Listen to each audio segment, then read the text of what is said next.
cheek to cheek. Let's start off with just the melody.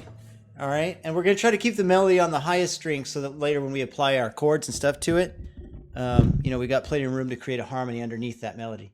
So what I've got here is the 5th fret as our first note, 5th fret high E string, followed by the 3rd, heaven, like that. And then the melody is going to go 5th fret on the B string, followed by 6th fret. I'm in, and then it repeats heaven, right? You're pretty familiar with this tune, right? Right on. You ever seen the Fred Astaire movie, Top Hat?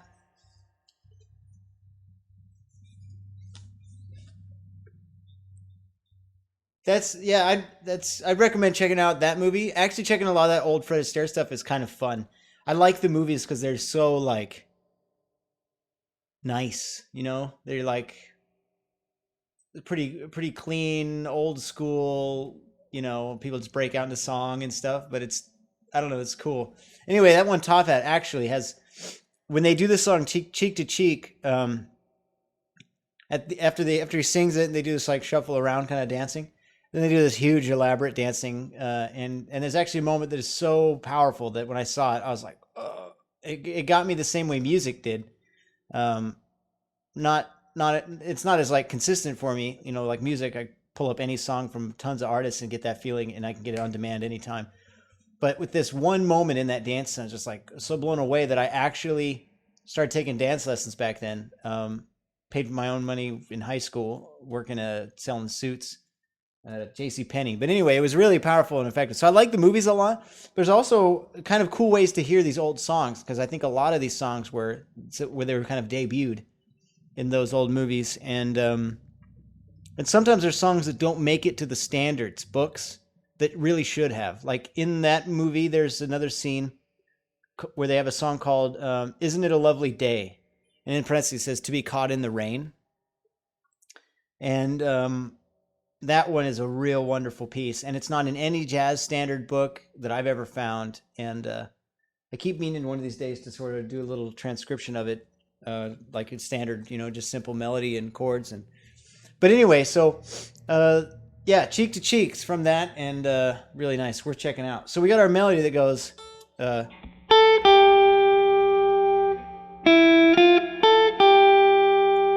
repeats that,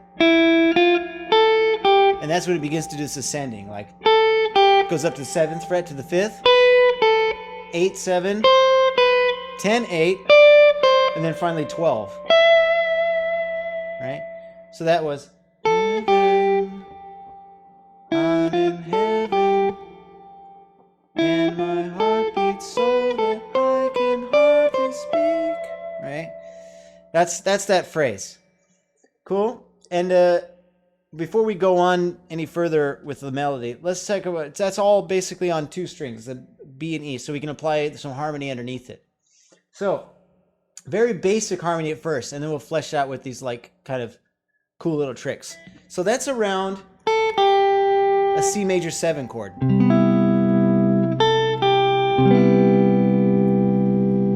Cool.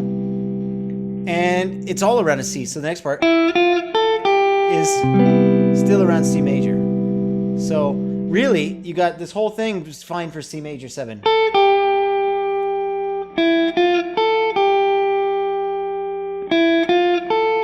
And here now it's like, you're probably going to want some motion, right? And that's what we're going to create, really a big thing about it, just kind of creating movement and stuff. So all of that is just C major scale, right? Just going the 6th to the 5th, major 7, and then to the root. Oops, that was Lydia, my bad. And then to the 2, and then finally up to the 3rd. Right? It's all in the key of C, basically. And so what that means is, like if we were going to harmonize this tune, we could work with all of the chords in the diatonic, all of the diatonic chords, all of them that are in the key of C major. So what we have here is an alternation between C major and D minor 1 chord, 2 chord, right? So we have, and then this, cool, just 1 chord to 2 chord. And then it repeats, you know, and back up to the D minor. And so basically what we're doing now is we're just kind of expanding it. So instead of being a static C major throughout the entire thing, we want more stuff happening to keep it interesting, you know? So now alternating between the 1 chord and a 2 chord throughout that. And then if we're going between a 1 chord and a 2 chord, you could add a passing chord between the two, right? So what Joe Pass did in the recording he had of this, he does a C sharp diminished chord. So that's going to be our passing chord up into D minor.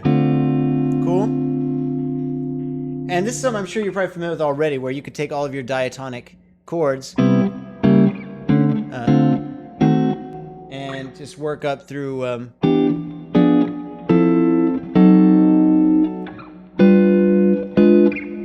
you can put a between every whole step in the C major scale, you can put a diminished chord, right? To pass through. You're familiar with that already, right? All right, cool. So that's what Joe Pass does here. He goes. Now, when he does this D minor chord, he has the 9 on top. And the reason he does that is because now we keep this note throughout all of that.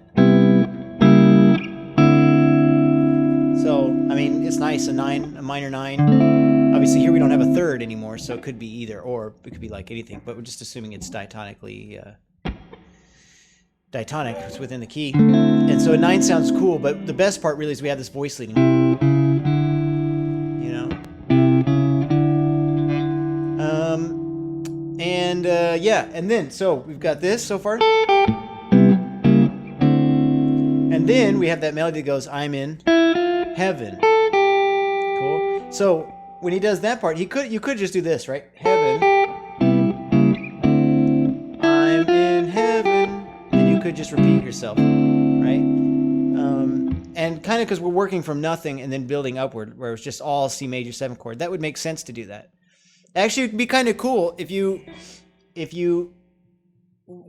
were writing something out, like an arrangement of your own for a tune like this or any other tune, to actually do it more simple than you would want it to be in the end. Like to be okay with the fact that, okay, well, all these notes are from the C major scale. I'm just going to play C major 7 throughout the entirety of it.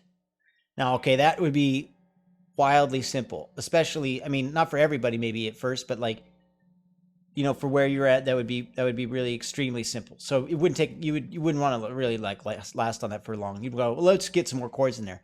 So then you could throw in some of those other diatonic chords, which is what Pass did with the major, right? And then we need some kind of, you know, if it's some kind of rhythm. So we have that. And there's these huge spaces in between. And so that's when he fills in the harmony, you know. So you could do this actually as kind of a practice method. You could also do it as an arrangement thing too.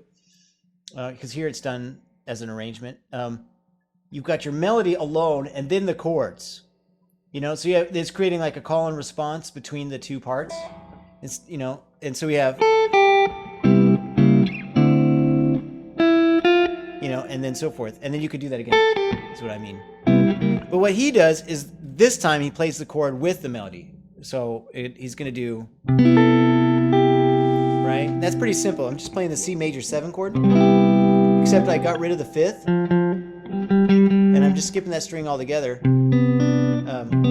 That way I could just arrange my fingers differently. So I've got the major 7 with my middle finger, 3rd with my ring finger, and the 6th with the pinky. And that's what he plays the melody off of. Cool.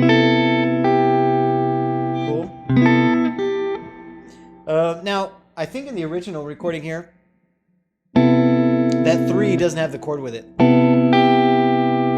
mean, you certainly could, but if you don't, that gives you a second to prepare your next chord, which is going to be that C diminished, a C sharp diminished rather. This is actually not using the D string. So it's really just the A, G, B, and E, high E, not the D string. And then the D string comes in, right? So this kind of introduces the next concept, which is where you break your chords up unnecessarily. I mean, unnecessarily in the sense that it's not your melody that you're trying to demonstrate. It's that you're just trying to create more movement. So the same way we put a passing chord between two chords to create more chords, here we've broken up a chord to create more, like, not chords exactly, but because we took one chord and we just parted it. That way we had more stuff to play in between our fundamental, like, you know, downbeats, like beat 1 and stuff like that. So this could be done like this. You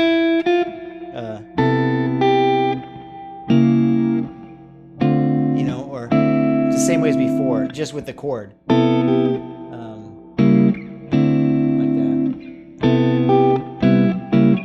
You could do it the same way. So basically just adding the chord in for those first notes, you know? And then your basic chords that we already talked about. But what we have here is breaking that up. So instead of this, what